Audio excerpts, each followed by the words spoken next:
everyone. I'm Linda Nickell, and welcome to the Happiness Hour, a weekly photography webinar that helps photographers from all over the country to connect, inspire, and create.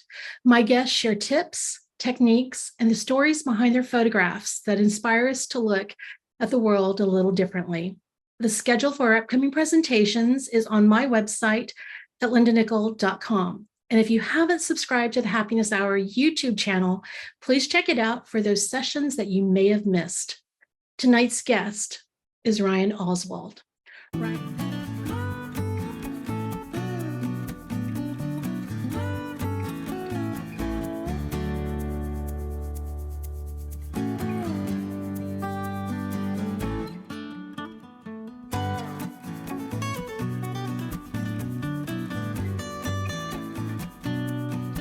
Ryan is a full-time travel photographer with a stunning portfolio of landscape and astrophotography images. His love for the outdoors fuels his adventures, and he shares his knowledge for photography by leading workshops around the country. He offers one-on-one coaching, and you'll find an exciting list of upcoming workshops on his website that will inspire you to embrace your creativity and get you into some of the most spectacular landscapes.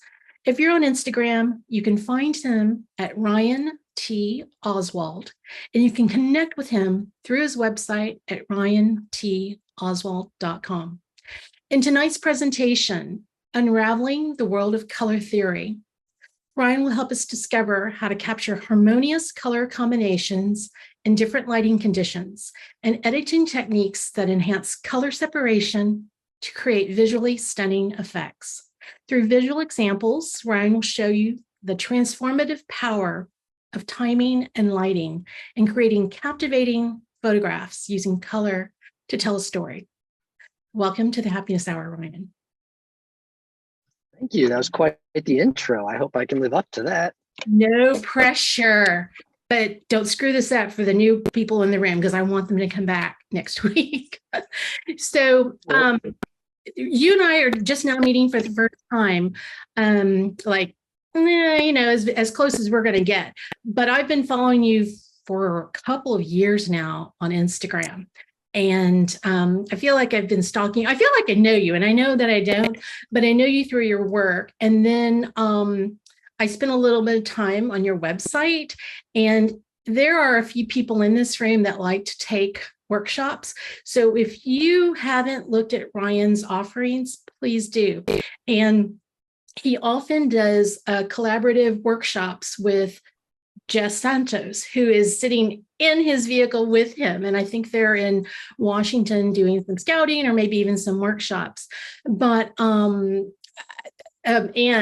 I told him offline, he's actually in his vehicle, but he's not the first one to do a presentation from his truck.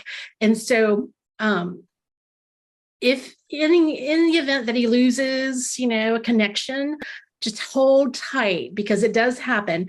And because you're in a teeny tiny town, and I've been to that teeny tiny town, and it was tough to get some service. So I want to thank you for coming and taking the time out of your schedule. And I know you're working, so I super appreciate that you were able to fit us in here. Oh, of course. I've been looking forward to this. I'm honored to be asked. And I think I'm far enough away from Mount Baker to have some consistent service. The bars of LTE are full, so hopefully we don't have any problems. Okay, sounds good. Okay, with that, I did spiel out a little bit, but there's something I missed because it's easy to miss something that might be important that you want to share. Feel free to take that opportunity. And if not, just go ahead and start your presentation. Yeah, no, that sounds great. I'm up in Washington. I'm actually trying to scout for a future workshop with Jess here. But I don't know how many of you know Washington, but it's a very fickle state with conditions. And it's been a rough go, you could say, the last kind of week and a half. So it's actually nice to get a little bit of break from the photography gods because they have not been the nicest lately. So hopefully there's a fire sky out there during this presentation, and it's enough of a sacrifice for the future of the trip. Unraveling the world of color theory. Color theory is a very expansive topic, right? Like I could really just go on. I could go on for days and days and talk about this. So what I'm going to try to avoid doing is making this like a college presentation lecture. So the first thing that I found super unique about color theory is that it's really unique to each person. I don't really know what you see, and you can't really know what I see. The reds and the greens and the yellows, they're all really different through each lens we have. And there's a lot of different things that kind of go into this. So if any of you can see the different shades of green on here, that kind of tells you how sensitive you are to that color. And you can do this with every single color. There's some sensitivity test out there you can take to see if you can see uber colors, if you can see every little color. And then there's some that will show you that you can't see color, like me, that I'll go into here in a little bit. So one really interesting fact that kind of amplified this whole kind of experience and knowledge of how we have different looks of colors are there's this Heba Indigenous tribe, and they actually see shades of green. Like we can pick out that blue and the green out of all the right side. I'm assuming most of us are going to be kind of like this left side here, and we can maybe see different shades of green, but it's going to be really hard. And sometimes we have to squint and get really close. I can't imagine being able to see and pick out a shade of green over here on the left, like this blue stands out on the right. And it just kind of goes to show that it's also the environment that you're in and you're constantly having to look through. This Heba Indigenous tribe lives in a forest and they have to be constantly on the lookout for tigers and other things like that. So over time, this evolution has given them this ability to see every single little bit of green. But on the other side, they don't really see blue. In fact, they don't even really have a name for blue. And their kind of combo of colors is a completely different concept. And I tried to look at it, but it was like trying to learn a foreign language. I might as well have been trying French from the beginning. It was very interesting to learn about. So if you have some time, I would recommend kind of looking into the Heba Indigenous tribe. It's really interesting to learn about the kind of different shades of color and how we each see it differently. So my color history and my fascination with color started with the Ishihara color dot test, which I failed miserably. And actually, I don't know how many of you guys can see the color, if there's a number over here. To me, that just looks like a bunch of colored dots. That's random. I don't see any number at all. And I actually had to ask Jess to make sure that this wasn't something like some hoax where somebody was playing tricks on somebody like me, to where the dots were in there, but they didn't make a number. But I've been told that there is a number here. So if you can see it, congratulations. If you can't, and you didn't know that you were colorblind, you're colorblind. So with that, there's different kind of variations of color blindness. For me, it's a red-green color deficiency. It's really the reds that are most affected with my vision, which really kind of affects the greens as well. But there's every color kind of in every color. So it's not just the red and greens that are affected for me. My whole color spectrum is really affected and different and skewed than what you guys see. So just a little bit of a test. Here are a bunch of different color combos and tests that tell you if you can see. So if you can see a number in every single one of these, then congratulations, you are not colorblind at all. If there's one or two of these that you cannot see any number, or maybe you're struggling to, like for me, for example, I can vaguely make out a 2 here, but just barely. And in fact, I think Jess might have said she even saw an 8. So I can see that there's a number there. There's definitely a distinguishment, but not enough for me, like this 2, for example, or this 12. And I hope Arthas is a great kind of, he likes to do that. So if you guys have some questions about this, feel free to ask me about it. I actually do use these in Chroma color correction glasses. And if you are colorblind and you've never had the ability or the opportunity to put these glasses on, it really is mind-changing, world-changing. Seeing the problem I always had with this is I can see reds and I can see greens. I can see that stop sign is red. I can see that plant is green.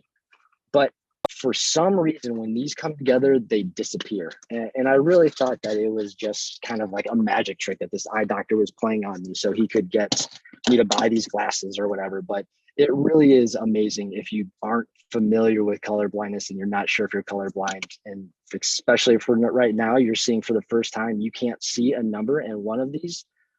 Definitely ask me about it. And I would love to kind of talk to you more about it and kind of point you in the right directions of what you can do. So the basis of color theory is the primary, the secondary, and the tertiary numbers or colors. Our red, green, blues are our primaries. The yellow, oranges, and violets are the secondaries. And the tertiaries are all the combos in between. I don't want to spend a lot of time on these because it's more like a college lecture. And in all honesty, it's, to me, not as practical versus actually seeing how it's applied.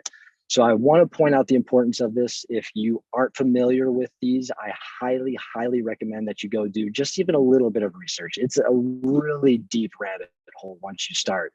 But this is kind of the fundamentals and the foundation. Once you understand this and how the colors work together, it's really going to help you get to your next level in photography. Because for me, colors are everything in my images. And I typically lean heavily on one or two to really kind of tell that story, isolate what I want to be seen, and be the hero of the image. So with that said, color harmonies are what I really want to kind of focus on in this. And the most important one to me, which is probably the most themed in all of my images, is a complementary color harmony. And what this is it's opposite colors of each other. And the cool thing about this, when you put these colors on top of each other, they actually cancel each other out. And it kind of results in more of like a grayscale, a white or a black. And the powerful thing for me in when I use this in my images and when I put them next to each other, when you put two opposite colors next to each other, it's the most strongest form you can have of that color. And I always found that I really like those rich, vibrant colors to stand out. I want them to grab your attention, and that I want to tell a story. Another one that's not so much used, but it is more common in photography, especially in black and white, is monochrome. And with the monochrome, it's only one single hue, but it's different tones within that single hue. And the last one that I kind of want to focus on is analogous. And that's colors next to each other in the color wheel. And that can be 2 or 3 next to each other. That can be half of the color wheel, but they all have to be next to each other. And there are many, many, many more different color harmonies, but I don't want to keep you guys here all night and into tomorrow. So these are the 3 I want to focus on because I think they're the 3 of the more prevalent ones that I find, at least in my edits in photography, or that I like. And the first one I want to talk to is complementary. This is one, like I said, opposite colors. We've got our warm green blue with our orange yellow kind of golden tones next to each other. And with these tones next to each other, it makes each one of these individually pop. It would not pop as much if one of these colors was different. And so moving into the forest, it's the same kind of concept. I really like green and blue. It's one of the most powerful complementary colors you can find in landscape. You can see these green ferns really pop with that blue sky. A mistake I see in a lot of forest photography is they blow out the sky. It looks really cool. The light rays are slightly more powerful, but to me, it loses the aspect of the color blue. And if you make this just white and green, yes, it's still a beautiful image. But to me, the power of this comes with just the slightness of the blue in the sky. It really ties everything together.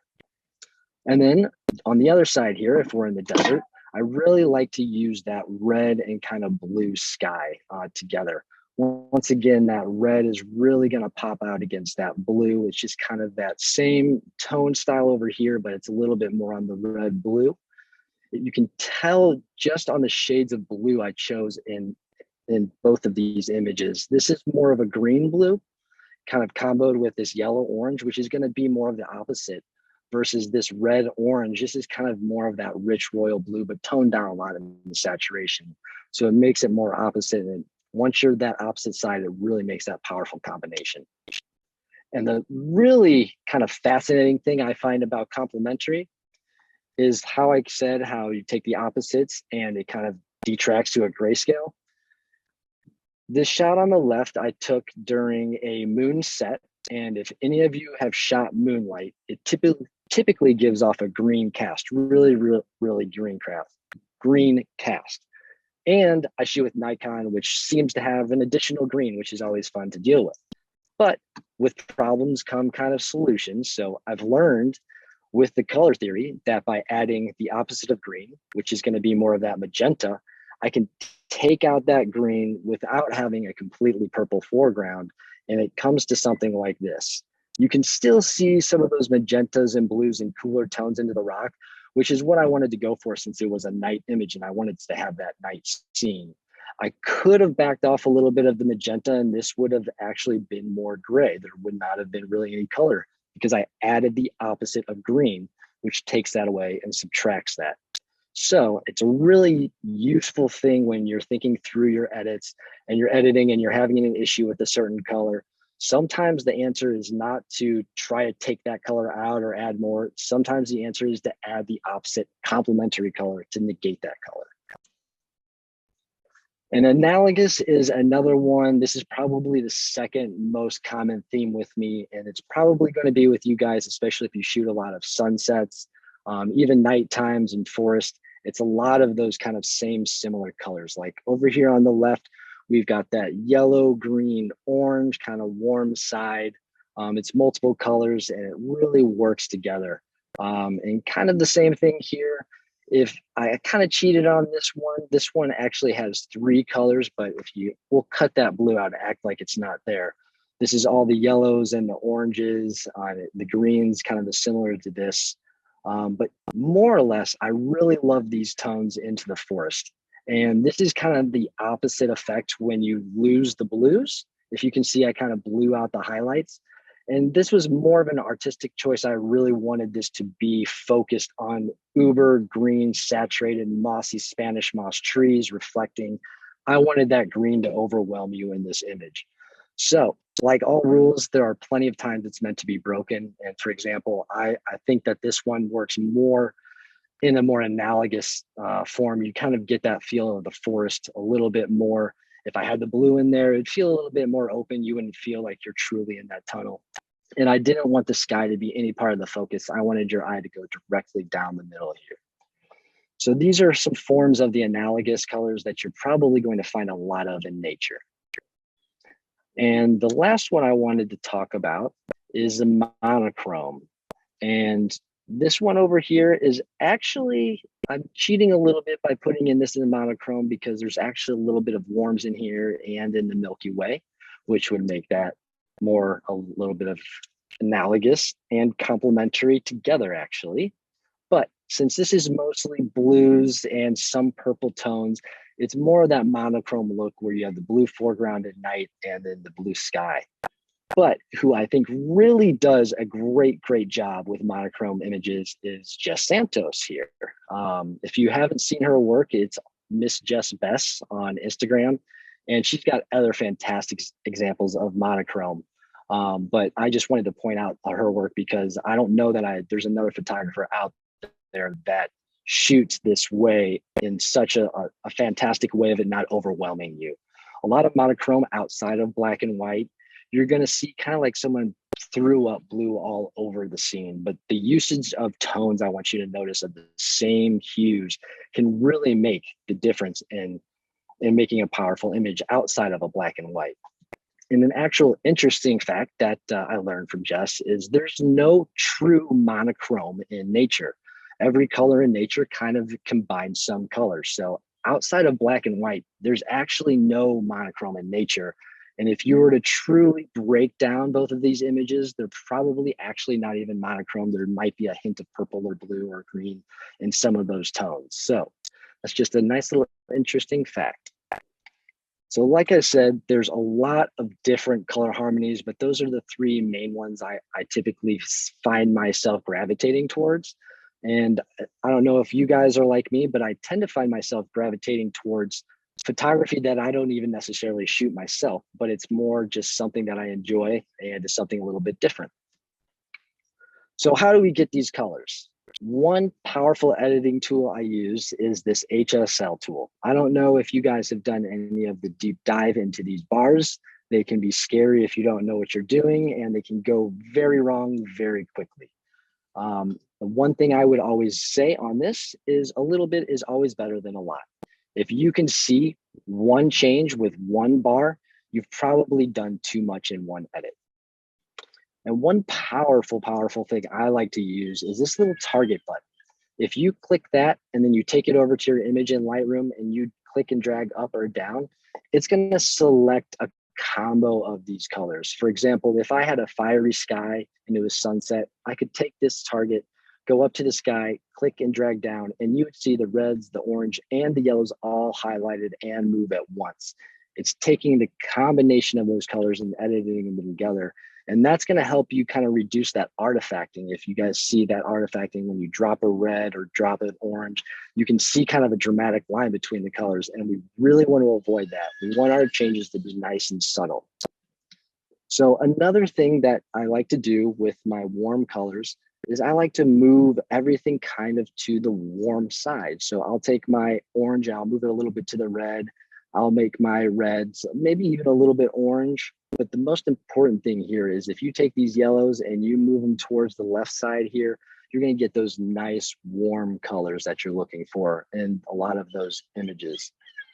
And another thing I really wanted to point out is with your saturation, if you go down to your blues and you take that down minus 25 to minus 35, it helps take away that kind of overwhelming look.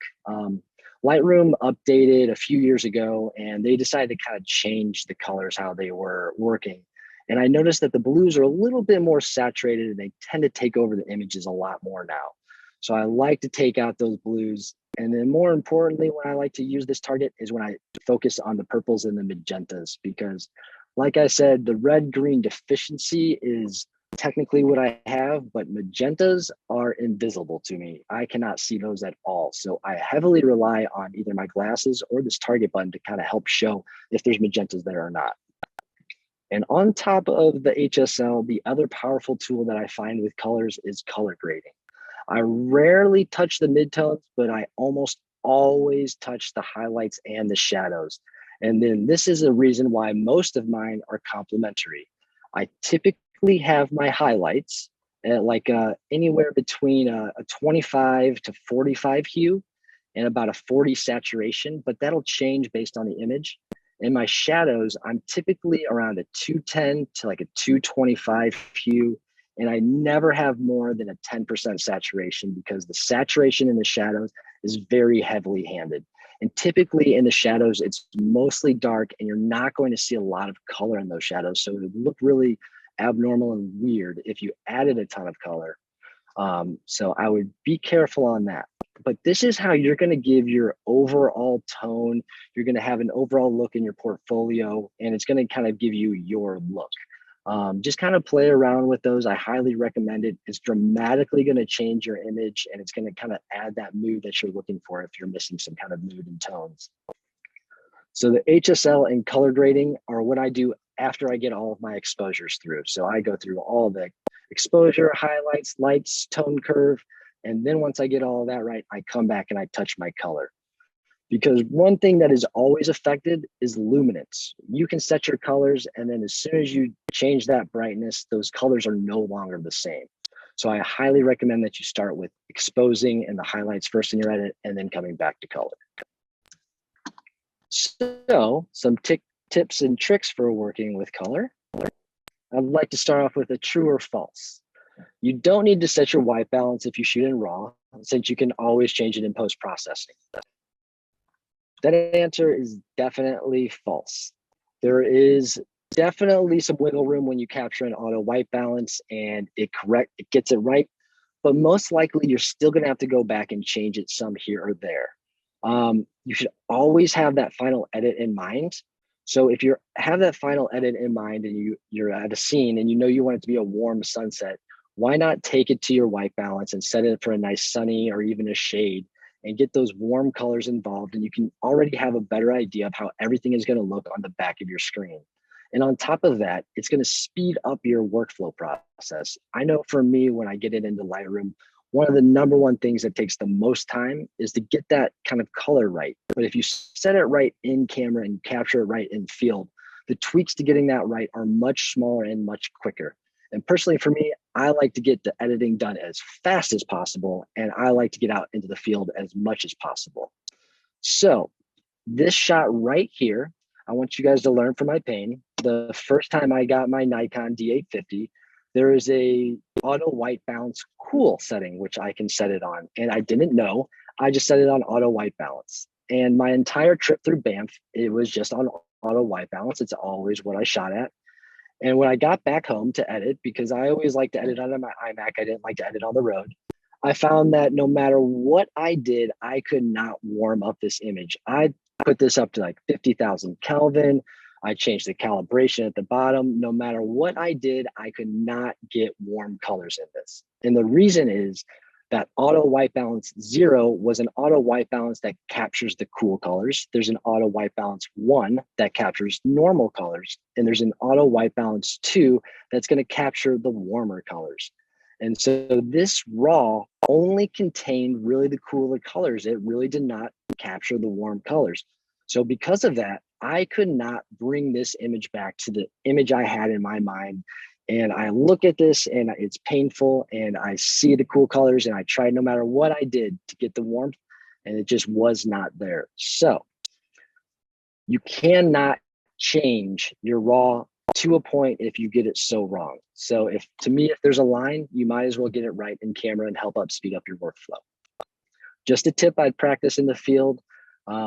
Maybe capture an auto white balance the first few times you're out, as long as you're also changing your Kelvin. That's going to give you a little bit of a safety net and maybe kind of help push you into the direction.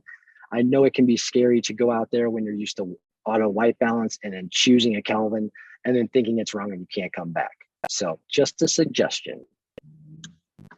So when you shoot matters, I want you to notice the difference in the rocks and the sky and the reflection and then the green.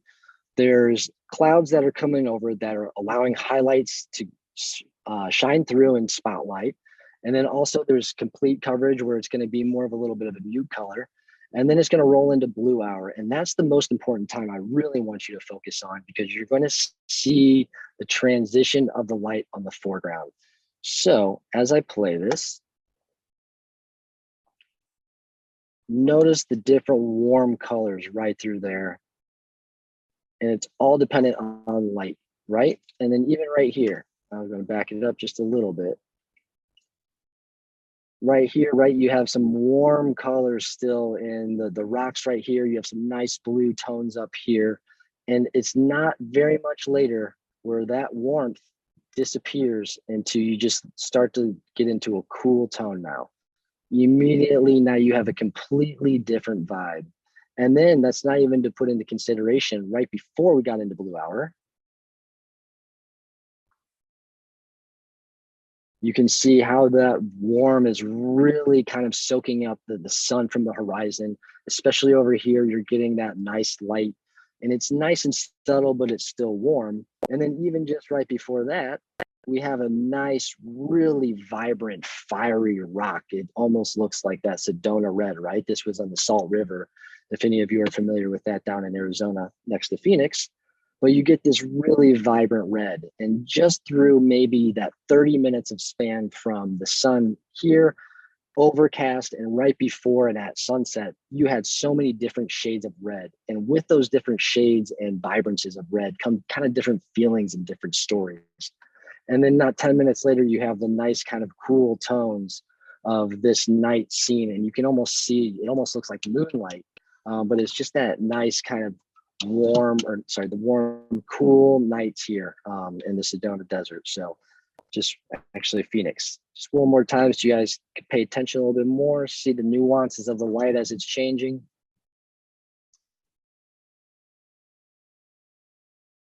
So it's really important when you shoot, because that is really going to affect the color that you are capturing and the story that you want to tell. So, kind of going back to that same concept, when you shoot matters. This is the exact same place on the exact same day, but one is shot at sunrise over here and one shot at sunset here on the left. You can see when these nice fall colored leaves are backlit, they glow and they just kind of really shine and pop. Versus this one on the left, it was the same blue, clear skies, but just because they're front lit like this, it has that different kind of feel. So the one on the left gives me this kind of really warm, moody fall feeling. And then the one on the right kind of gives me this joyous, exciting, bright kind of hike through the forest. So they're two completely different moods, same exact day, same exact place, just different lighting. So the lighting and the luminance is going to have a big, big deal on how the colors are captured. So one of my favorite editing tricks, and especially if you are colorblind, is I like to choose my color and set my temperature and my tint with the full saturation and vibrance, both of them at 100%. And one thing that I really like to do, if any of you are night and Milky Way photographers, this is the best way to actually set your white balance. One thing that I use, this little cluster of stars right here is called Roafiki, or Ro for short. And I know when my color balance is right, when this star is warm, this one is a little red, and I have blue here, and I'm starting to get almost a rainbow of different colors within these different stars. Once I see that color separation there, I know it's basically there. And kind of my insurance and how I double check it's right is this is always going to be really warm right here. This top part is going to kind of be like a purple hand is kind of crunching up on top. And you're going to see this nice color separation with magentas, purples, and then ultimately it comes up into teal. Once you get that nice hue of colors through there, you have your white balance set pretty well for the Milky Way. And that is all I have today for kind of the color theory. It's a deep dive. So if any of you have any questions, I'd be more than welcome to answer them. Okay, so I don't see any questions yet, but I'm going to give them a minute to drop them in.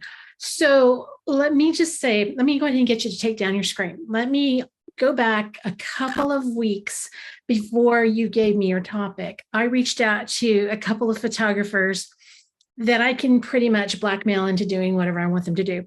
And I asked them point blank, can you do on colors, like just color theory, just, give us something. And I got 3 in a row, like, no, I don't think I'm qualified to do it. And then when, because I really didn't think you were, I mean, I was really kind of expecting you to do either landscape or astro.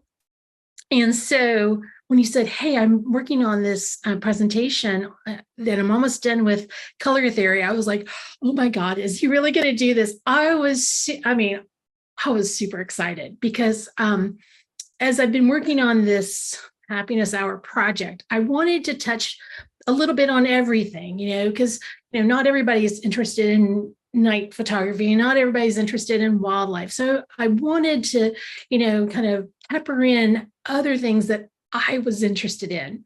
And this became another Linda's Selfish Hour. So you gave me something that I've been wanting and you didn't even know it. So Awesome. I'm super, super excited that you did this topic. And I saw you had shared the post that I did in your My Story, and you said something about being colorblind. I was like, is he colorblind? So I had no idea. So I'm even more impressed with your work than I was. Yeah. So this is like super hard for you, right? But you make it. Maybe it's not hard for you. It just seems so effortless. And that is one of the things that I have really liked about your photography. And I wish you would post more. And I know that you post a lot. Post more.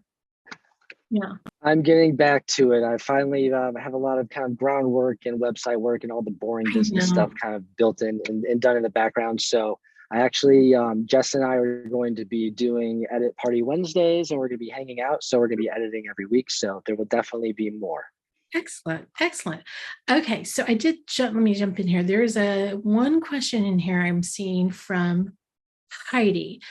And her question is, do you use the editing trick, the saturation and vibrance with landscapes? And what does All that the look time. like? Yeah, that's Every like, time. yeah. So you ask how that it's got to be difficult. I weirdly, like, I, in a way, if you don't tell me I'm colorblind, I don't know I'm colorblind. If you don't give me that test, I have no idea. The colors I see are the colors I see. Mhm. And weirdly, when I got the Chroma color correction glasses, I found it difficult at first to edit because there were colors I'd never seen before. So I didn't know what I was supposed to do with the colors. It was almost like a learning process over again. How do you even edit this if this is what this is supposed to look like? So I'd edit it and then I'd like take my glasses off, be like, yeah, I think that's what I'm used to seeing. And I'd put it back on, I'm like, wow, that's incredible. That's what that's supposed to look like. But that is one of the tricks that I use to kind of get around the problem of me not seeing colors is I just boost the saturation all the way up so I can see them. Yeah. So when you were showing the color cards with the numbers, and that, I think it was the third one, I went, oh my God, I can't see it. I couldn't barely see it. And it finally kind of, but I think you had said Jess thought it was an 8. And initially I thought it was an 8. And It when, probably is. I well, I couldn't don't see any of know. those really. Well, but when you kind of showed it and you kind of came up with being a 2, I thought, okay, I'm pretty confident it's a 2. But it kind of made me a little nervous, like I can't distinguish it. So, I mean, I think for me, color is so important. I mean, it kind of influences the way I start my day. It's like I spend a little bit too much time in the garden because all my flowers are, there's a couple of people in here that are my garden buddies too. And that color, it's just really important. And then I'm really glad that you shared a couple of Jess's pictures because her work is incredible too. But when you said that you think that she's like probably the only person that might have does the monochrome stuff as well. I don't think I've ever seen anybody else. And I spend a lot of time on Instagram and I follow and I look at a lot of landscape photographers because that's my first love. And so her work is absolutely, she distinguishes herself. And so I'm really glad that you shared that and her information. And and I'm going to link that to this video. So if someone missed it, they can at least maybe go look. But okay, so there is one message in here, and it's from Sue. She goes, can you talk about the glasses? What were the glasses that you're talking about? They're Chroma, Enchroma. And they have actually a color test on their website. And like everything, it's a spectrum, right? So some people are uber colorblind, they see black and white. And some people like you might just have like a hair of something to where you might not see full sensitivity, but there's just one color. So the Chroma has a test on there and they'll tell you which one. I would recommend taking it a few times and then maybe taking some others just so you narrow in, because their glasses are super specific to exactly which one it is. It's red green, but within red green, there's one's heavier towards red, some are heavier towards green, and then they're different weakness and strength levels. So, and Chroma glasses, they're pretty amazing. The first time I saw color was kind of like surreal. I almost didn't believe it. Yeah, I've seen, I think I watched too many. Well, I know I do. I watched too many videos and people getting the glasses for the first time and they have never seen color. And then, I mean, their world is completely rocked. So, Mika's question, because this is a good question, Mika. When colors look off, when do you know when to give up? She's got one photo that she took with a flash. And I use my daylight settings, which I usually use with macro. So Mika is an incredible macro photographer, but she just can't get this one right. So the question is, how do you know when to give up? I find walking away helps. If I am struggling with the color and I find more and more time is passing that I am focusing strictly on color, I'm probably getting further and further off. The more you stare at a color, the more it seems natural. If I yank everything up to 100% vibrance and saturation, and I stare at that, that's going to eventually seem normal to me. And when I bring it back to not saturated, it's going to seem black and white. So when I'm dealing with color and especially at problems, I like to just kind of like look away for like 10 seconds. The longer I spend on a color, I might just walk away for a little bit and come back to it. If I have the issue like you're having and it is a problem, I'll sleep on it. I'll wake up and see what I think in the morning. Because most time I'm going to wake up and be like, whoa, let's just hit the reset button. But it sounds like this could also be a great opportunity maybe to add the complementary opposite color if you haven't tried that. Okay. That's an idea.